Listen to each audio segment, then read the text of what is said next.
Taulant Xhaka ka surprizuar me të ardhmen pas njoftimit të ndërprerjes së bashkëpunimit me Baselin, teksa së fundmi është prezantuar te skuadra shqiptare Dardania Basel, që militon në Ligën e 4 të Zvicrës.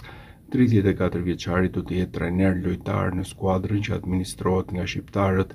Lajmi për transferimin e Xhakës është konfirmuar dhe nga vetë klubi Dardania Basel në rrjetet sociale, teksa ndihmës trajner do të jetë Argjend Trukaj. Duket se prania e Xhakës në skuadër nuk është vetëm një forcim për ekipin, por dhe një nder për të gjithë komunitetin shqiptar në Zvicër. Ja dhe njoftimi i klubit. Të nderuar dhe të dashur antar dhe antarësisë, por dashës për krahës të klubit Dardania, mirë se vjen legjend. Me krenari dhe respekt të madh, mirëpresim në mesin tonë një nga figurat më të mëdha të futbollit shqiptar, Taulant Xhakën dhe ndihmës trajnerin Argjend Turkaj, një profesionist shembullor, një luftëtar në fushë dhe një frymëzim për brezat e rinj. Prania jote nuk është vetëm një forcim për skuadrën, por dhe një nder për të gjithë komunitetin tonë. Jemi një dhe sot jemi më të fortë me ty. Me respekt, Dardania Basel.